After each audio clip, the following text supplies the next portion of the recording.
3, 2, 1.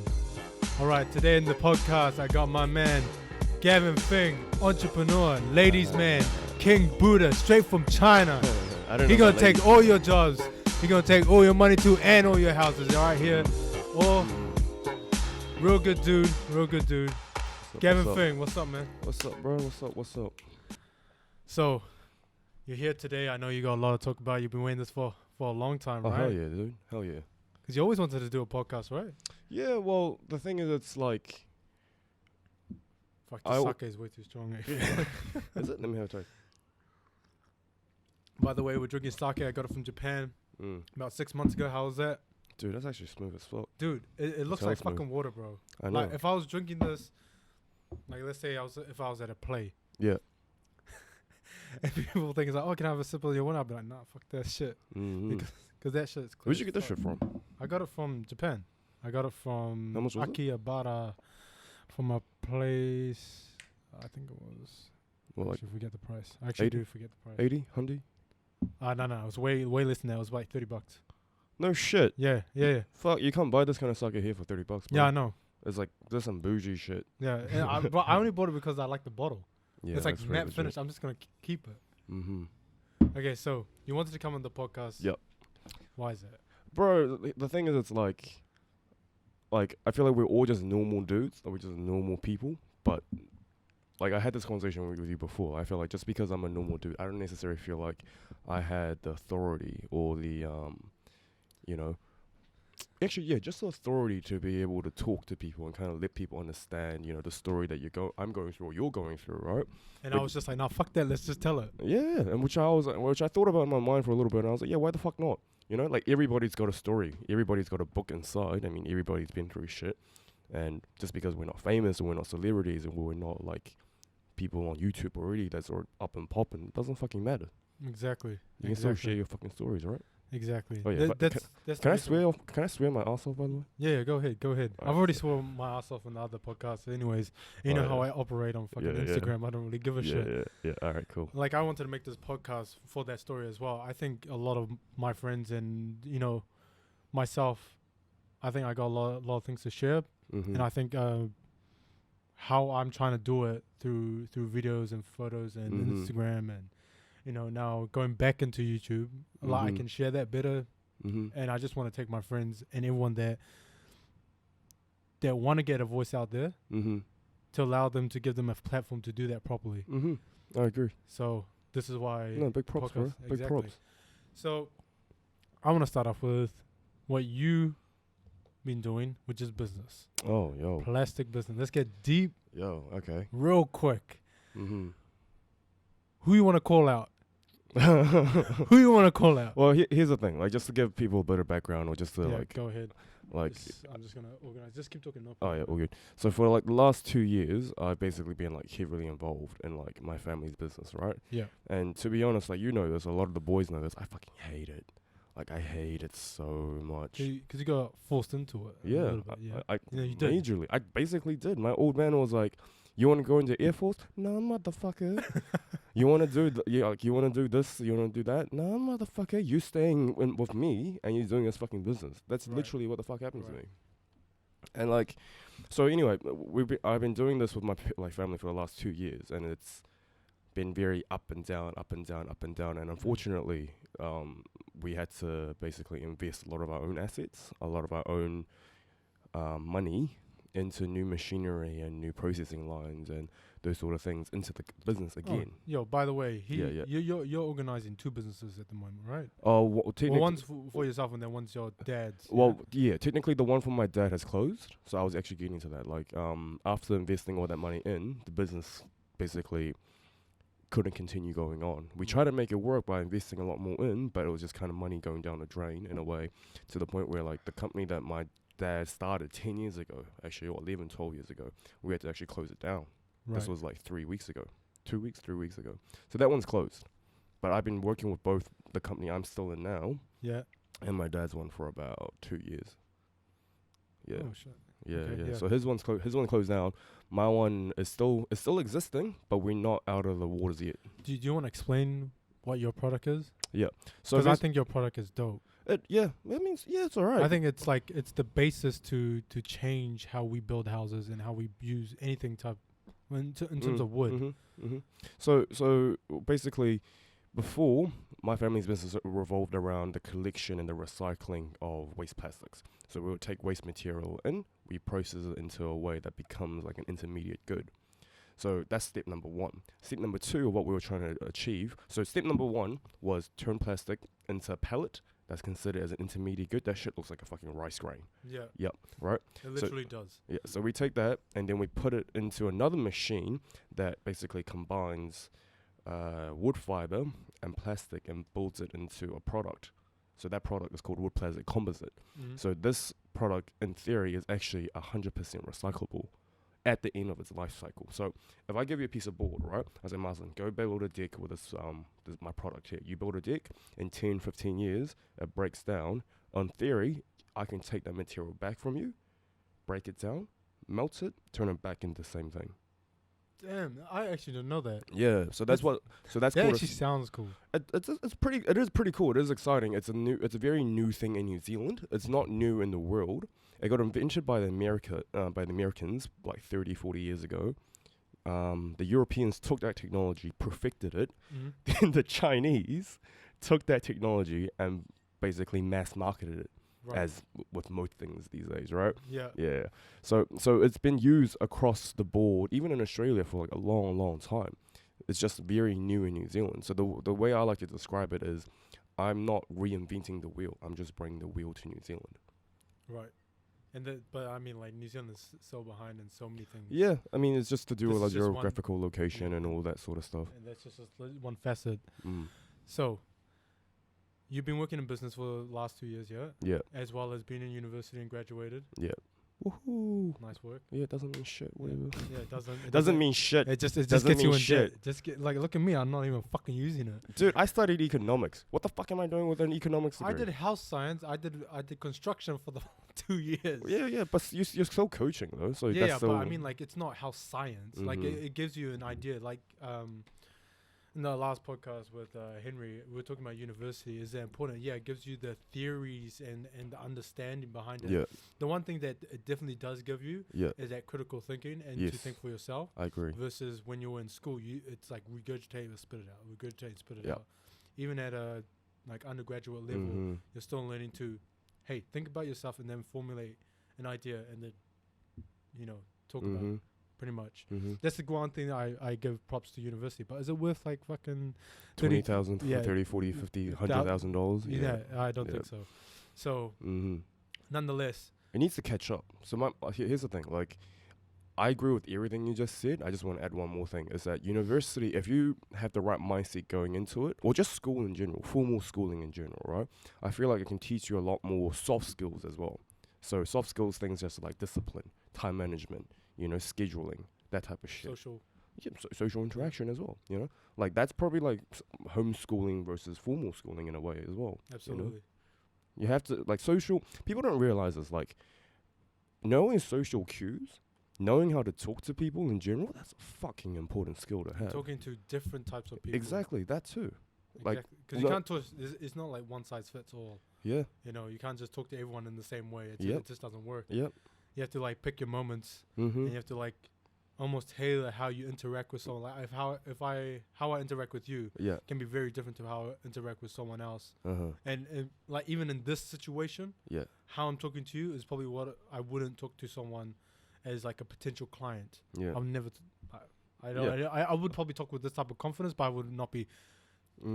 Fucking swearing and shit. No, we're talking about that too. We've had so many of these, like, we've had so many conversations about this shit. It's crazy. Like, I tell you about, like, I turn on my white voice in meetings. Yeah, there's a white voice. Yeah, there's a white voice. It's like, oh, g'day, sir, how you doing? Oh, what were you doing the weekend? You and your family went up north. Oh yeah, that's nice. Weather's nice. It's pretty good.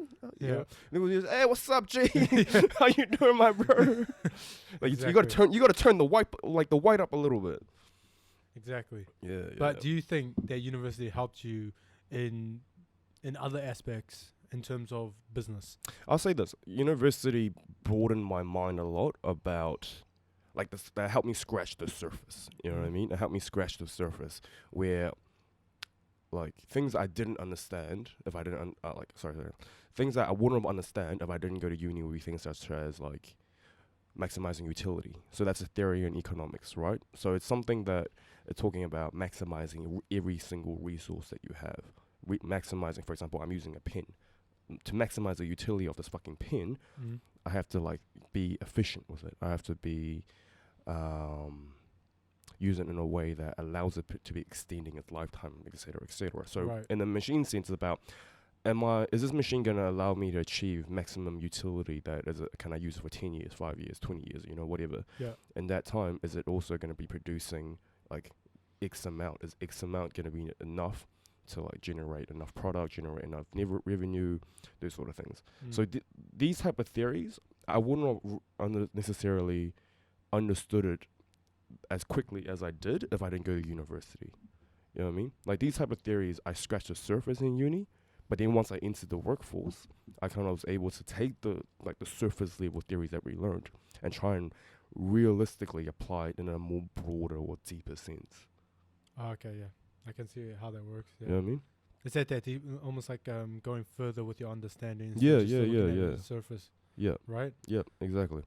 Yeah, I totally agree with that. Or another good one is because like with my dad's previous business, it was heavily involved with international trade. Because you were dealing with China and New Zealand at the same time, right? Yeah, we sold to a lot of places like Malaysia, Vietnam as well. So what I got out of uni as well, because the other half of my degree was international business. So during international business, we learn a lot about the bureaucracy side of shit, about governments and like governorship and how you need to necessarily structure your strategies in a way that takes into account of like foreign influences. Yeah, well, for example, what was it? Did you say that something happened in China in terms of like their political structure or some decision was made directly affected you here in New Zealand? It cut our fucking cash flow in like 80% almost, or 60%. See, that's crazy. So yeah, like in business, right? Yeah. Like a lot of people would probably think, oh, like because you're New Zealand, you only deal with like New Zealand market, or just like people like going into business, especially the people that maybe this podcast is going out to. Majority, right, is probably people around our age. Yeah. You just be like, yeah, man, if New Zealand's fine, I'm fine. You know what I mean? Nah, dude. And then when you go into like get big into business or something that you're doing, right? Like something you have no control over. Yeah. Completely destroys 80% of your cash flow, and like you don't even see that. I'll give you a good example. If you think just starting a business, you only need to think about New Zealand, or you're thinking about things on a small scale, you're fucking wrong. I'll give you a great example. The China and US trade war, right? People think it doesn't affect us. It doesn't affect us. Nah, dude, it affects us. The price of my product went down dramatically because of this shit. You know what I mean? Because they're competing for prices. Yeah, they're competing for prices. So Donald Trump increases the tariff in China. Yeah. China increases the tariff on like US products, right? So companies in China now has less cash flow. Yeah. Less cash flow means they gotta charge you more. You're not American, but I gotta charge you more now. Right. So there's flow on effects with that shit. So that's why it's like if you go into business, you have to understand everything. What I mean by everything is you got to know accounting, economics, law, management. So you need the right team around you. Or you learn it all yourself. Not learn it all yourself. I mean, if you have that brain capacity, if you're that onto it up here, then yeah, learn it yourself. But you at least have to understand all of those areas, at least be on surface level, at least. Yeah. And then you have to start bringing on the people that who are smarter than you in those areas, or can do more in those areas than you can do. But there's a lot, bro. If you want to start a business, I'll tell you this straight up. You better be ready for the hardest fucking fight in your life. Straight up. It is. It's the hardest fucking fight you'll ever do. Only the strong will win. That's why it's like that. Was it 1 year? How many companies fails in the first 2 years or something like that? Like 80%. 80%, yeah. There's also a really good quote I got from this book I've been reading lately called "Can't Hurt Me" by David Goggins. He's an amazing man. But fuck you and your self-development shit. Hey man, the last like 6 months. Oh dude, on the self-development. You know what? I'm in a dark ass place. When you're in a dark ass place, it's all about self-development. Yeah, I'm in a dark ass place, bro. If you're in a dark ass place, only one person can save yourself. Yourself. So what do you fucking do? You look up self-help, self-improvement shit. Right. But this dude, David Goggins is really good though. Yeah, I love that guy. He had a good quote. It was like, this applies to a lot of sense if you think about it deeply. His line is, he didn't say this, but some Greek philosophers said this. It's that 100 men go to war, 10 shouldn't even be there. 80 of them are just targets. 9 do most of the work. 1 is a warrior. Damn. That's business as well. It is. 100 people into the business. I think it's not just business, but I think if you're going into anything that's like a Shark Tank, Mm-hmm. you know what I mean? Like, it can be business, it can be small, something that I'm doing, right? Yeah. It is like that. Yeah. Like, you got to be a like- warrior in whatever field like you're the in. stats of like Premier League is this like English Premier League, which is like the most paid, right? Mhm. 0.0023% make it. That's what one warrior. You know, that's crazy. Yeah. Like, only the best Yeah. of the best make it into that league. And it's like, so when he says something like that and you translate it to business, I think it translates to A lot of anything things. that if you're looking to get elite in, like even like something as creative as this, Mm. or even like photography or videography, what I'm doing, it's Yeah. because you got to be like, I'm realizing really quick, it's not just about your content, it's about how you market. So you have to be a good marketer, you have to be a good people person, you have to also understand a lot about other facets about, like, you know, web design. I had to learn that real quick, Mhm. right? I had to learn all these programs all at once, Yeah. you know, Yeah. as well as develop positive relationships with clients or potential clients. Yep. You know, and how do, you know, there's so many facets involved Yeah. that people don't see. It's like, oh yeah, you're just selling shit, or you're just making a plastic wood hybrid, or versus, oh, don't you just take a photo? No, fuck off. No. So with what I'm doing, there's shit that I think about. Pricing. How the fuck am I pricing this shit? What am I actually competing with? You know, like, okay, I'm pricing it at X, but maybe X is too much. Why is X too much? Okay, because I'm competing against timber. How much is fucking timber? You know what I mean? So there's a lot of things you have to start thinking about. Cash flow is a huge part of business. You don't have a good cash flow, you screwed. You don't have the rough cash flow, you fucking screwed. Yeah. And you have to start doing something I learned recently. Forecasting. How to actually properly So engage this is in like, forecasting. is this like understanding what's happening in your company, and then having like a rough estimate of what's going to happen in the next few months? Yep, that too. That's right. Yep, that too. The forecasting goes a little bit beyond that. It's kind of saying, it's like, okay, our problems are this at the moment. Yeah. In 12 months' time, what are we going to be looking at? Oh, Or what okay. are we going to be looking like? How Right. many, what's our revenue in 12, during So the next 12 months? it's almost like goals. It's not goals. The forecasting is literally just that, forecasting. So almost like realistic, Yeah. like predictions. Yeah. Pretty much realistic predictions. There's, and when we were doing this forecasting, there was a lot of assumptions in there as well, Mhm. which you have to kind of take into account. So that's another thing I learned from uni, by the way. So in economics, it's heavy on assumptions, like heavy. Mm. Every single economic theory is super heavy on assumptions, right?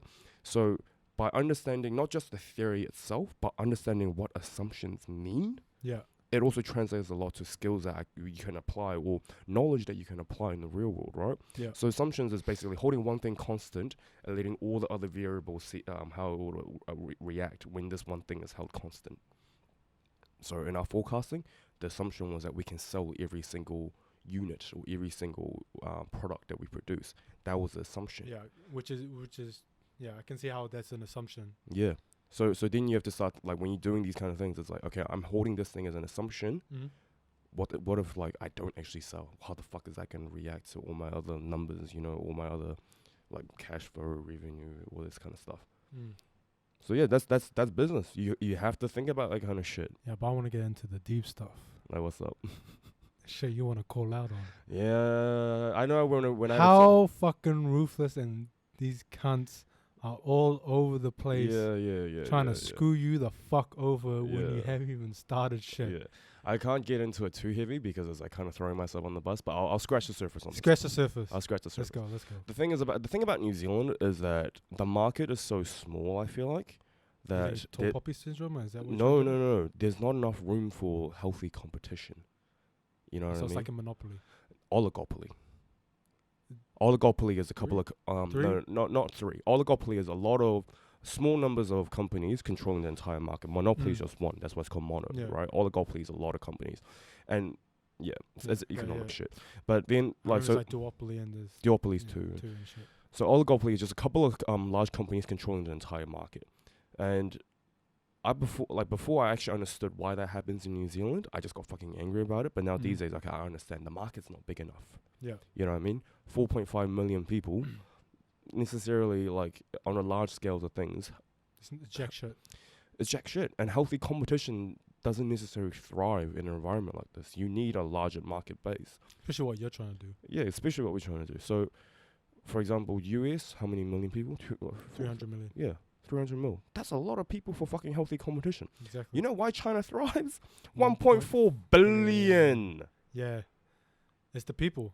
Yeah, It's the people drives the market. So if you don't have enough people, the market doesn't exist. Market doesn't exist means the- companies can't pop up. They And can't also pop up. there's not enough money circulating. Exactly. So not enough money circulating means less companies can actually thrive, create like competition, and that's just a cycle. Because you don't have competition, prices get driven up. Yeah. Why you have not competition? There's not enough people, not enough cash flow, not enough money in the market to keep things going. Absolutely. So because like okay, so moving on from that, because New Zealand, I feel like it has such a small amount of competition existing, it's very easy for large companies to control a lot. And I'm not putting blame on anybody. I'm not like Just tippy toe around this. yeah, I'm not like here's the thing. I don't put the blame around anybody. I got fucking angry when this happened to me. Yeah. But I I kinda- remember when you I got angry about so this. fucking angry. But I calmed the fuck down and understood what it is. I'm not trying to like tiptoe around. I'm just being fucking smarter about what is actually going on. Mm. If I was in their fucking shoe, I will do exactly the same shit. You know what I mean? Because business is business. That's fucking it. Don't bring no emotions into Okay, this. so do you want to just like So basically, we got choked like, out. We got choked out. We didn't have enough material to feed the machines, right? Right. And that's because not enough competition, meaning a lot of the bigger guys, they might have been not controlling, but just, I'll say they couldn't give us the material that we need because there wasn't enough competition. They couldn't get enough. So almost like dictating the supply or controlling the supply. More or less, a little bit. But that's just one of the things. It's if you guys think that's just in one aspect of New Zealand, it's not just the recycling industry. It's every fucking industry in New Zealand. Like the market's not big enough. Like milk, dairy is huge. Like Yeah, Fonterra. Fonterra controls everything. Yeah. And everyone's like, "Oh, why is milk prices so high?" Well, because there's only one company. There's only yo. one company in this country. Yeah, there's only one company. Why is it in Australia? It's like what you can buy a milk, like two liters of milk for like $1.90 Yep. Aussie, which is literally $2. Over Yeah, here, it's yeah. like $3.50, or $4. Yeah. And if you're buying a premium brand, Mm-hmm. it's like $5. Anchor, like Anchor or whatever. Anchor, yeah. Or like Lewis Roy Creamery or that kind of And bougie Lewis ass Road one. is like fucking $7. Yeah, it's fucking expensive. I might as well have a cow in the back lawn. Just fucking exactly, right? No, that's just I might as well do that, but that's just how it is in this In New country. Zealand? Yeah. If you want to stimulate healthy like competition, be a fucking entrepreneur. Dude, Cre- I'll tell you yeah. one thing, bro. When I was in construction, Yeah. all these smaller companies, they're all building up and they're all just shutting down because they can't handle it. Yeah. It's still controlled by the like three big companies, like Fletcher Building, Hawker. yeah, and F&H, Fulton and Hogan, Yeah. Yeah. that one. and then everyone else is just like auxiliary companies off there. Like they're subcontractors. Yeah. And if they fail, it's like, you failed, you lost your money, and then Yeah, Fonterra fuck just you. comes in Yeah. Fuck and you. just takes over the job. Mm-hmm. No, Fonterra, I said Fletcher, Yeah. right? And it's Same that's shit. just that's the same shit that's over here. Same shit. Building industry, same shit. Waste management companies, same shit. It's crazy, man. Airline, how many fucking airlines do we have? One. Yeah, Yeah. one. You know what I mean? So it's And we have one, and another one that competes within New Zealand. That's it. yeah. That's what Jetstar. Jetstar. That's That's it. an Australian owned one. And Yeah. that's Australian, but That's that's the only it. one that competes. That's it. That's only it. And the only reason why prices are like low for like airlines and shit is because the government holds like 50% stake or 40% stake, some shit like that in New Zealand. Yeah, I just got some New Zealand stakes in there as well. Yeah. It's publicly trading. Yeah, Oh, okay. yeah, it's always been public. It's pretty cheap. You should get into it. that shows how much Uh, fucking I know. But it's That's the game that I'm trying to play. I mean, like, there's no earning, point. earning that arbitrage. There's no point. Mm. There's no point complaining about it. Yeah. You know, you're either gonna play the game or you're just gonna sit. You're gonna sit here and just be like, well, fuck the system, man. Well, change the fucking system if Yeah. you're that keen. You know, if you're that fired up, change the fucking system. Innovate. Exactly. Be a fucking entrepreneur. be competitive. Look at the best example that I can ever think of a small country that has a big foot is Singapore. Oh yeah. Dude, look at fucking What about Singapore. Hong Kong as well? Hong Kong, yeah, it's back in its heyday when it was like a fucking true Asian tiger. I feel like hell yeah. Because it's like they call it the 4 Asian tigers, right? Yeah, Singapore, South Korea, Taiwan, I think Taiwan, is in there. and I think Hong Kong. Yeah, That's the 4 Asian yeah. tigers. I haven't looked up like those type of like articles or whatever in a long time. But from what I gathered, I just literally read about it like 3 days ago. yeah, dude, back in the 90s, man, like before the 97 like market crash Like and beast mode. yeah, these countries were amazing. You know why they were amazing? Singapore, great example.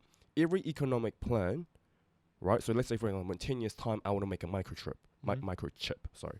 So because I want to do that in 10 years time, the government is like, we're gonna set up a university now to cater to the shit and start bringing people in to develop those skills for the next 10 years, so that in 10 years time they can fill this need that the country needs. That is some forward-thinking, open-minded shit. Yeah. For a country the size of Auckland, I feel like, is it bigger than Auckland or the same size as Auckland? I've never been in Singapore. It's about the same size. Yeah. Yeah. For a country the size of Auckland, they have a massive fucking foot in the world. And the only reason why I believe they can do that is these guys know how to fucking innovate. They know how to forward think. They're not just happy in where they're fucking sitting, you know? They're always thinking about, okay, we small, but we can do big things. Okay, I'm just gonna hold you there. Yeah. Okay, what we're talking about? Asian tigers, man. Asian tigers, yeah. Yeah, bro. I love what the Singapore government or the Singaporean people have done with the country. It's fucking amazing. You know, it was a fucking fishing village like how many years ago? Since they're separated from Malaysia? And where is it at now? Yeah, it's crazy. So that's like, New Zealand is like this. Like if you wanna get up, if you wanna, you know, be a massive player on this like massive global scale, then we gotta fucking innovate. Yeah, but people need to understand entrepreneurship and what it actually really means. I think our generation is probably going to do that. I hope so. I think we have enough. I think a lot of our people in our age group have realized that, hey, I'm probably not going to go into the 9-to-5 job. Yeah. And I'm going to try and build something. Yeah. The problem is that, are they going to build it here? Or are they going to build it overseas? Yeah. You know what I mean? Yeah. Which is the next question. Because like even for myself, like I was talking to one of my friends. He's Henry. Yeah. Right. He's like, oh, why don't you come to Thailand? Because he's planning to move to Thailand to do his business out there. He's like, why don't you come to Thailand next year? I was like, he's like, why is that? I was like, bro, if you come to Chiang Mai, all right, I think it's like some like digital nomad capital of like the Southeast Asia or something like that. Yeah. Right? It's that's like, go there. Party. It's much cheaper. Oh, no, that's Phuket, sorry. Yeah, that's Phuket. Yeah. It's much cheaper. You can go over there. You can set up. You could probably get yourself a rental place, and then you can operate all your like podcasting, your videography, and stuff like that, all out of Chiang Mai, and still not break the bank. And I was like, that's pretty enticing, you know? Yep, keep going. And I was like, if like what would be stopping me from going overseas and to doing it over there? Yeah, where it would be cheaper. Yeah, to still do what I do. Just the clientele will probably be changing a bit. Yeah, right. Different people who are talking to different people I'll talk about. I could still bring people into like foreigners into the podcast that speak English, right? And still do it. However, it's like I'd rather try and build it over here because I feel I think it's like one of my friends said it beautifully. He's like, New Zealand is developing culturally. You know, developing culturally. It's where America, Europe, Asia was back in the 70s and 60s. We're at that point now, right? You see white people start eating some chicken feet, bro. You know shit's changing. Yeah, exactly. So he said it nicely, and I was like, because he's in the rap game. Yeah. And he's like, bro, the rap game in New Zealand is so underdeveloped, and he's like, Everything's underdeveloped. He's in like, New Zealand. I was like, what do you mean? But I wanted him to keep going about it. Mm. And he's probably going to be on this podcast real soon because he wants to do this too. Yeah. He's like, yeah, they're rapping about stupid ass shit, right? And the thing, like, we know people from New Zealand have struggles and stuff like that. Why don't you talk about that? Why are you trying to be something that you're not? Yeah. You don't live in fucking Compton. Don't start talking about shit like that. You have no relation to that, okay? And people get too caught up. He says people get too caught up in going mainstream than thinking about the real art. I agree. And places like the UK, because he was concentrating on rapping, the UK, which got grime, right? And grime is fucking lit, dude. Yeah, grime's legit. And then you got the States, and they got all their different genres, like types of rapping styles from different fucking cities as well. Atlanta made a trap. Atlanta made trap. LA made like fucking West Coast like gangster rap. You know, and you got East Coast rap, and they all have their unique sounds.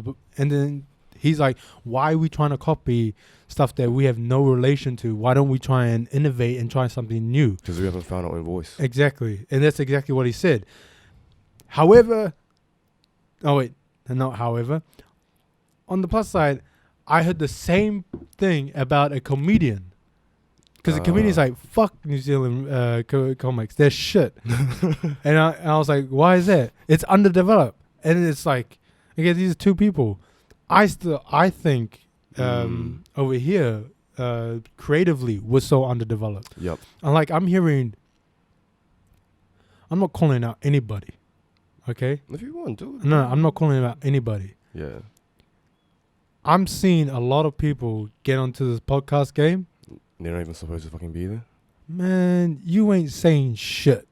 You're just trying to sound like the fucking radio. Yeah. Stop trying to sound like the fucking radio. Yeah, this ain't my FM, brother. Yeah, exactly. The radio's there. They're doing their own thing. Fine. My FM is my FM. I go to listen to my FM when I want to listen to my FM.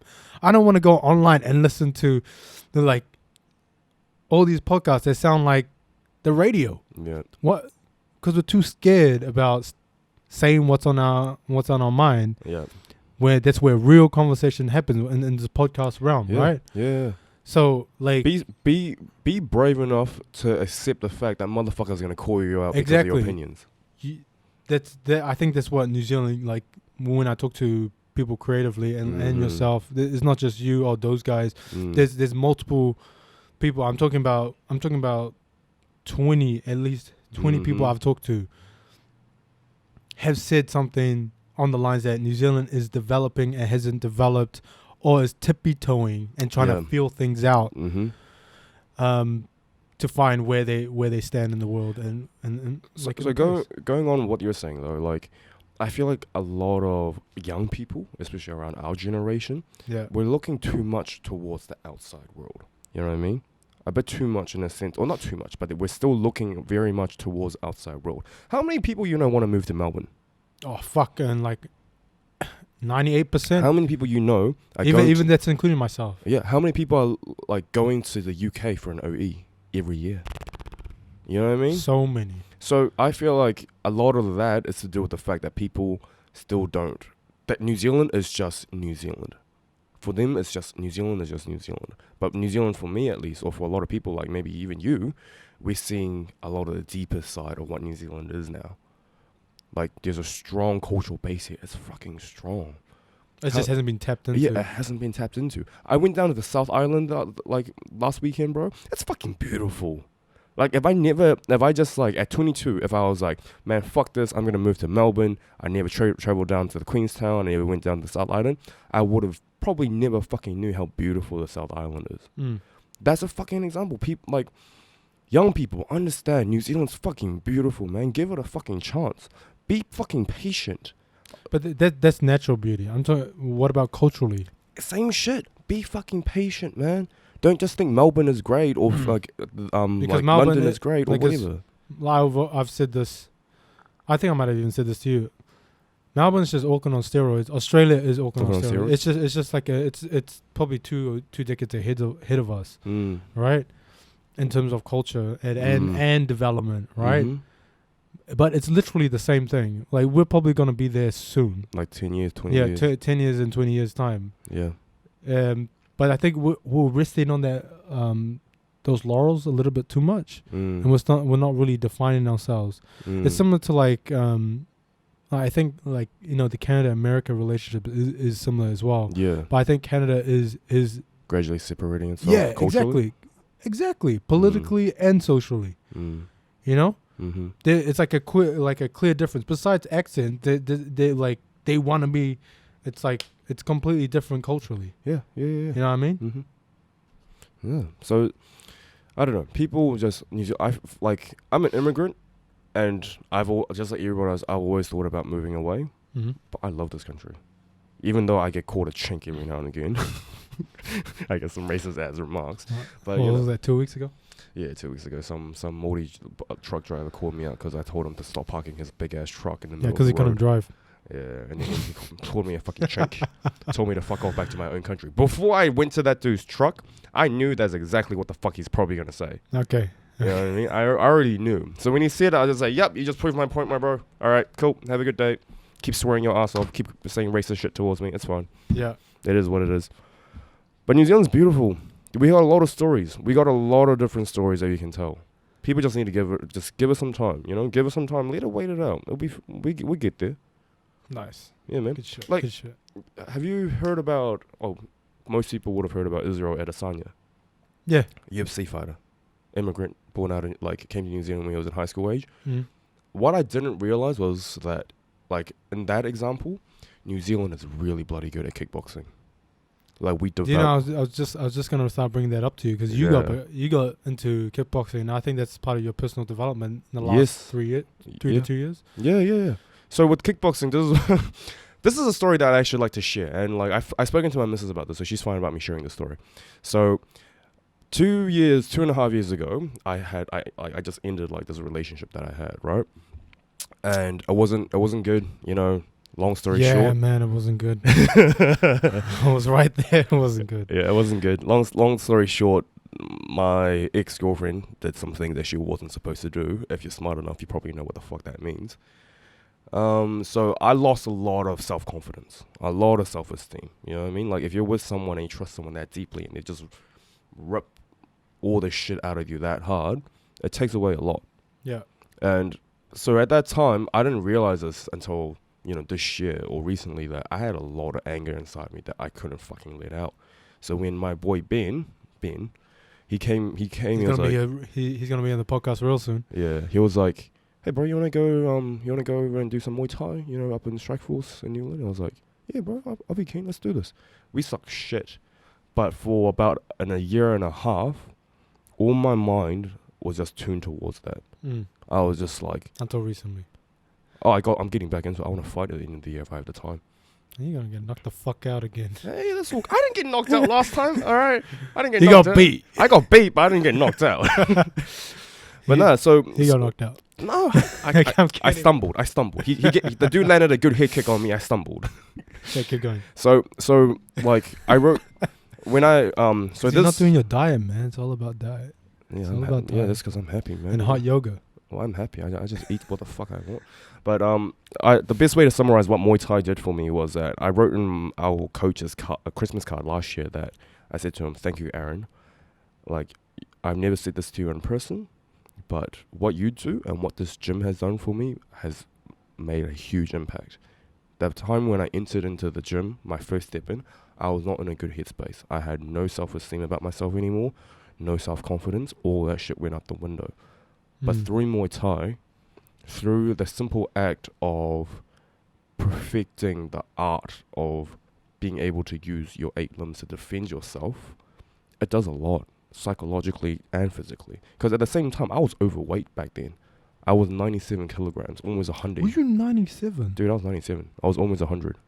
And you're nearly the same as me. Yeah, I was a fat fuck. Not fat shaming anymore, but yeah, I was a fat fuck. When I mean fat fuck, I wasn't healthy or nothing. My dad used to call you Fat Buddha. Yeah. So I even had hypertension at that point. At 20 years old, I had hypertension. So I was like, fuck, okay, I'm pretty fucked right now in terms of everything. Talking about being fucked, do you want some more sake? No, I'm good, bro. I got straight off somewhere afterwards. Yeah. So Muay Thai did a lot for me. Physically, I lost a lot of weight. I went from 97 down to 80 was my lightest. Now I'm around like 82, 83, got a bit fatter, but you know, it is what it is. Life happens. And then mentally, I just got that confidence back. Like, oh yeah, I'm not a soft cunt. You know. Exactly. I can still do things that make me a hard motherfucker. Just because this bitch did what she did to me, in the end of the day, I can still see worth in myself. Mm.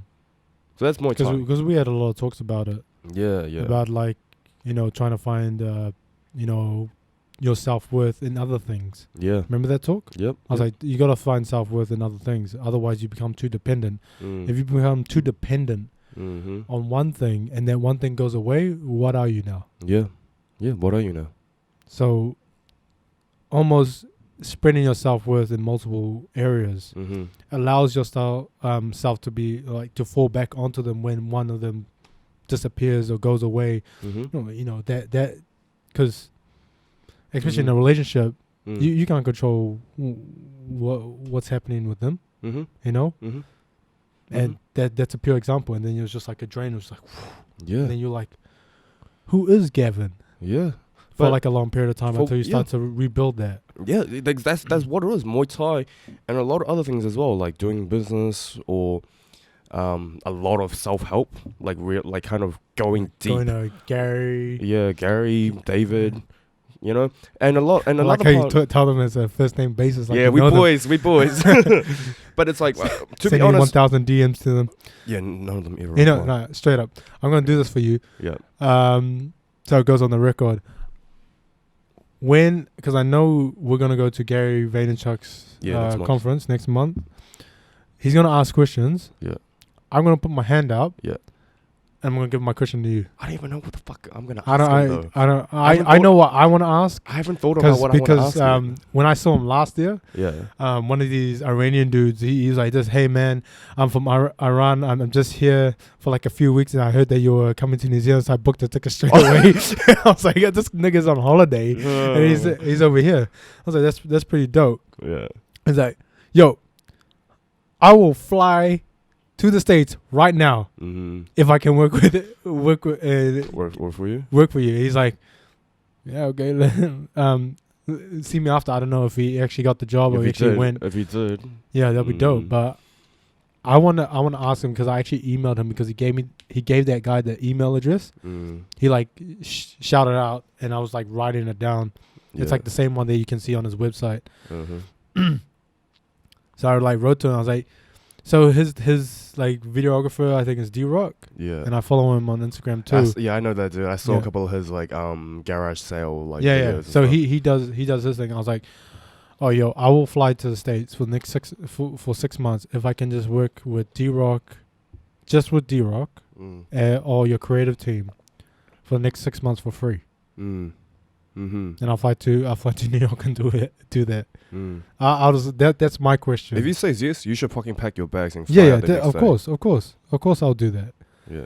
But I'm saying, if I'm gonna put my hand out, and I'll send it to you. Yeah. Okay. I need to think of a good question to ask him. Then. I gotta use. Don't be like this. Maximize the utility of the fucking question. Fuck, I'm not ready for this. Yeah, but the thing is, it's like I'm slowly kind of going towards a different side of life now. Like I'm still doing what I'm doing, but I realize that I'm deep inside. I want to move towards something else. I don't know how long it's gonna take, but I want to move towards something else. Police. Police. Yeah. This is. Why do you want to go into the police?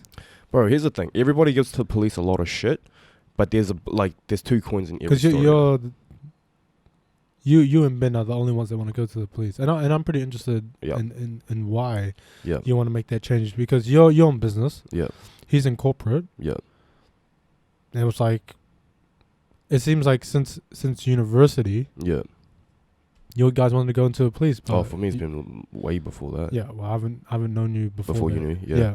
So.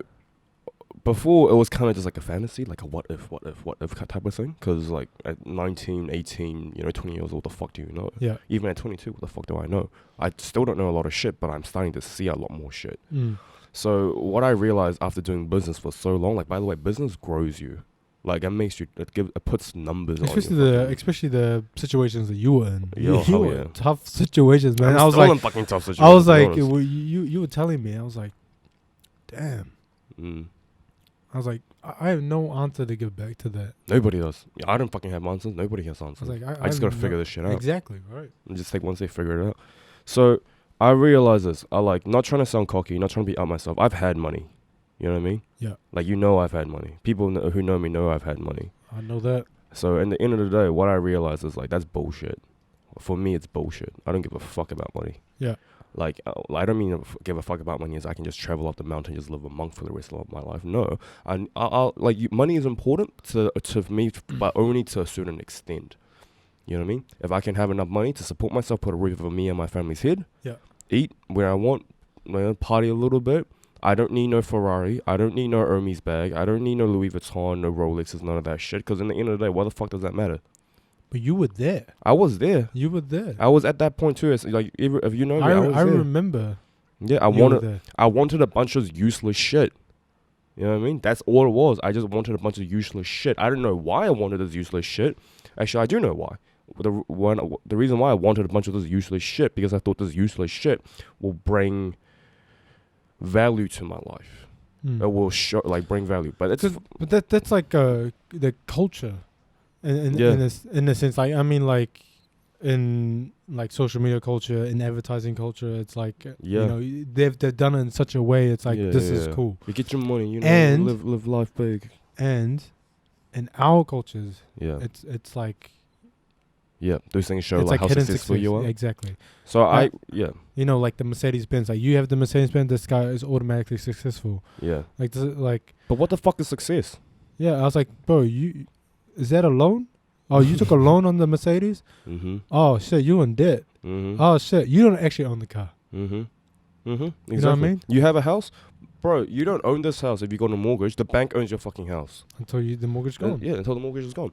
So I had to recalibrate what happiness or success is for me, and through a lot of help, like with you, Zora, like my current partner, being a lot of the boys, everybody else, and also just going dark and deep into my own fucking thoughts, I realized the things that really matter to me has nothing to do with money, has nothing to do with a Rolex, has nothing to do with a GTR, has nothing to do with like you're gone through that. Yeah, I've gone through that. Do you think your girlfriend's going through that at this moment, right? Somewhat. For her, it's more so just about doing it, like getting into it, like knowing that how to eat shit is what I like to call it. Understanding what it means to suffer, understanding what it means to eat pain, and also choosing the pains. Like that's kind of where she's at. But for me, like things that matter to me now is the people. So what I mean by the people is I keep my circle small. I don't bring a lot of people in. If we do, we're all like all of us are like in our group. We're kind of those people that are very skeptical. You know, we have to like kind of, all right, I'll meet you a couple of times, then we'll see like whether like we can really gel and blend or whatever. Like if you're a true motherfucker, you know what I mean? Even for us. So that's me. That's the weird thing is I've always been like that for some reason. I don't fucking know why. But so when I do bring you in, I care about you a lot. So the reason why I care about you a lot is people matter to me. So even this is going on the record twice. I just want to let you know. My first podcast with Henry, I said exactly the same thing to him. Yeah. I was like this, bro. Yeah. I don't have so many friends. Yeah. Right. I might know a lot of people. Yeah. But my friends is tight. Yeah. Because when I care, because when you're my friend, I go 100% with you. Yeah. It's not like you go 50% and then I'll dog you but like behind your back. Nah, because if I didn't like you, I'll tell you. I'm that type of person now. I'll just be like, you know what? I don't like you. Yeah, fuck you. Fuck you. Yeah. Like get away from my face. And I learned that quite quickly. And I think you've learned that as well. Yeah. Is that, you know, the ones that really matter are they go through the tough shit with you. Yep. And the ones that don't, you just cut them out real quick, and it really doesn't matter because when you cut them away, Mm-hmm. and then you look at your life, and it's still the same, just shows how much impact they've done to your life. Mm-hmm. Nothing. Exactly.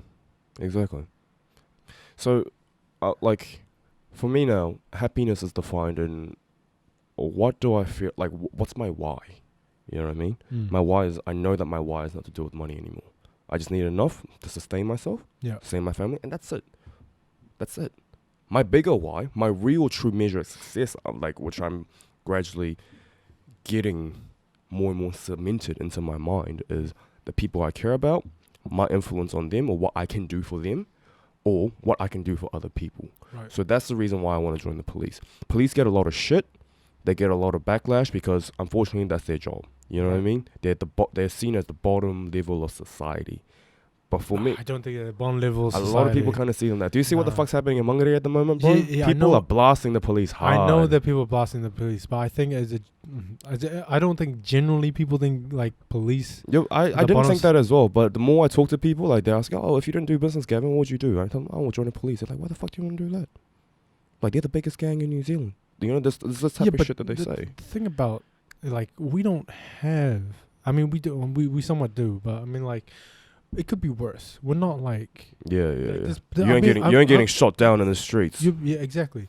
You're like, in other countries, I've been, like, South America, I've been in, those police look like straight up gangsters.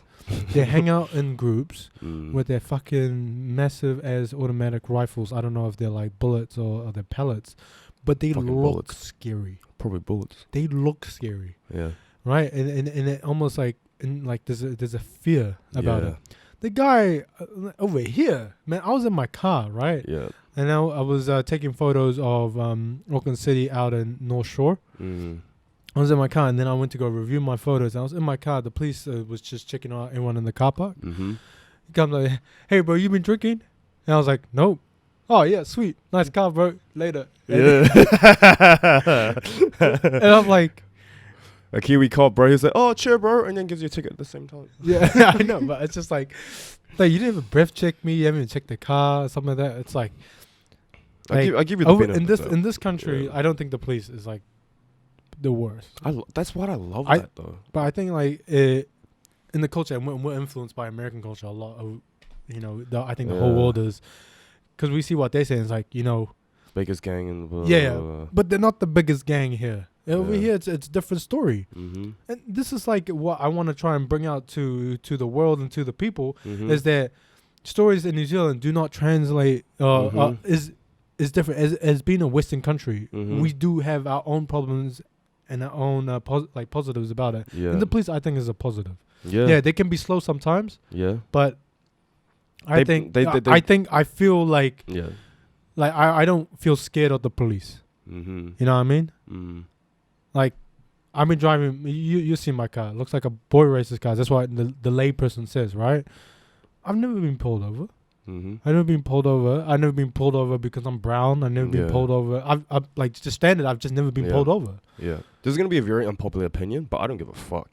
Like, people have this such strong. That's exactly what this podcast is. Yeah, so this isn't just about New Zealand. It's just across the board. Just people in general. A lot of people have that fucking victims mentality. You know what I mean? I gotta blame this person. I gotta blame this. I gotta blame that. I gotta blame this. Don't get me started on blame. I'm just like, you got a fucking ticket, bro? Stop calling the police as fucking like revenue gatherers. Did you fucking speed? Did you do wrong? You did, then shut the fuck up. Exactly, man. Like, don't say that they're trying to revenue gather. It's all about accountability. Yeah. It's... Don't be a shitty human being and they won't come fucking knocking on your door. Simple as that. It's just like, it's not just... It's that, and it's like petty things, like small things. People complain about stuff that's out of their control. And it's like, oh, I'm being targeted, like making it a reason that it's not themselves, or like people that don't try hard. Yeah. People that don't try hard, or don't do the work, or don't do. I can appreciate.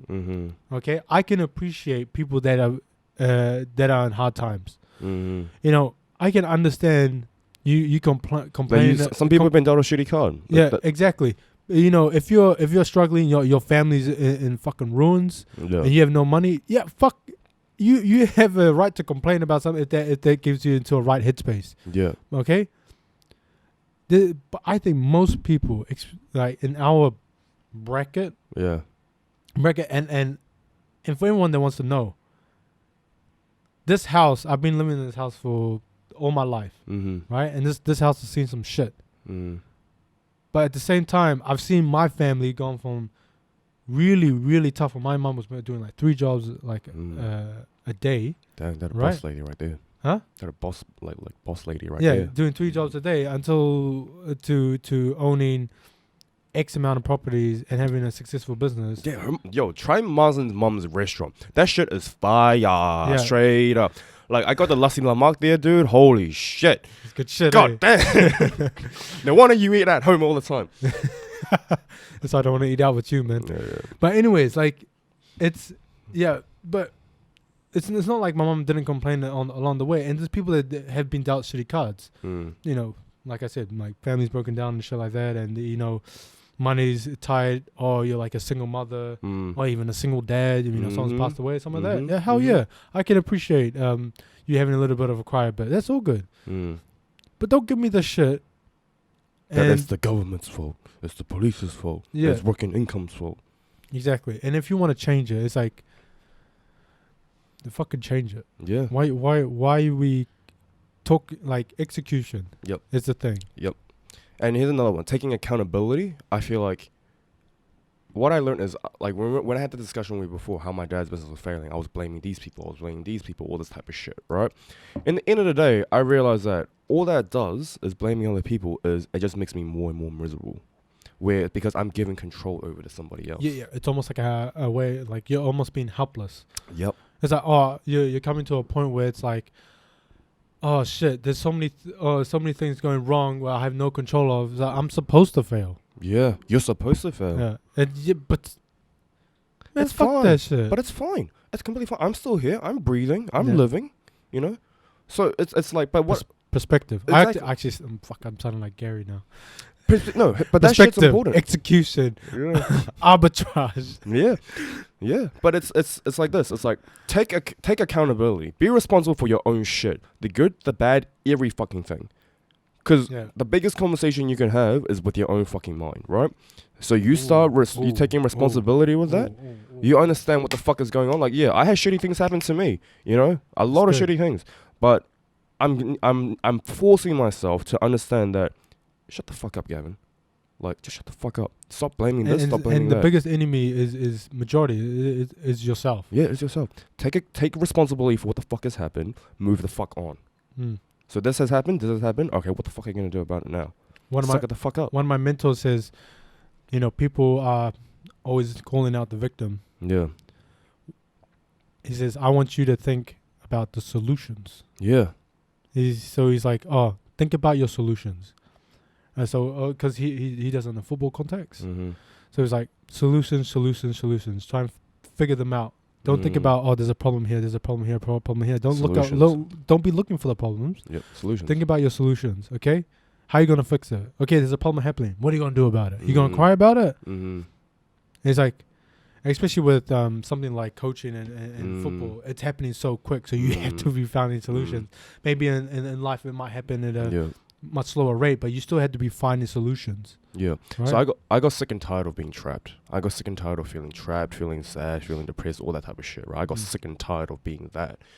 Because I just, in my mind, I was having all these, this is happening, fuck, my life is breaking down. You know, what the fuck am I going to do? Chill the fuck out. These shitty things are meant to happen. You're 22, you're fine. You have X amount of years to keep on going. Yeah. Don't give a fuck about what's happened. Just know what the fuck do you want to do going forward. That's more important. That's it.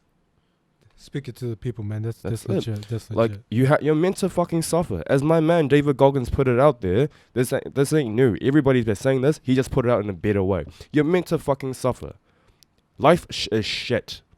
Life is shit. If you don't understand how to fucking suffer, you're gonna lose. Every time. You need to fucking suffer. Embrace the suck. Eat shit every day. Callous your fucking mind. Understand that. And whatever the fuck happens in the future, you're gonna be fucking fine. Because you train yourself up here mentally strong enough. And you can look at him as a great example. He's probably suffered a lot. More than anybody else. He suffered a lot. And he was Like some his story is so fucked. I'm almost finishing his book recently. Yeah. So and now he's at the point where he is so successful. Like, you know, everyone knows who David Goggins is. Yeah. You know who's into like self-help or motivation. Navy SEALs that had to do like Hell Week 3 times in a year. Like if you guys don't know, Hell Week is like the epitome of tough shit for the military. Yeah. Like you need to be a crazy motherfucker or like a strong-headed dude to be able to pass that shit. Exactly. You know what I mean? So, like I got a bit of heat for what I did in Queenstown, a little bit, because for those of you who don't know, I went to Queenstown with my missus last weekend. I am deadly afraid of heights, right? Oh yeah, you bitch ass motherfucker, man. You should have done the skydive, cunt. Yeah, but that was because it was too fucking far away. It was like 2 hours, like 2 hour drive from Queenstown. I was like, fuck, I ain't driving for 2 hours being scared as fuck. All right, I'm just gonna do this shit now. Excuses. Next time, you do it with me. Well, let's go. Yeah, man. All right, let's go next time. I'll fucking knock you out. Next time, let's do it. I'll push you off.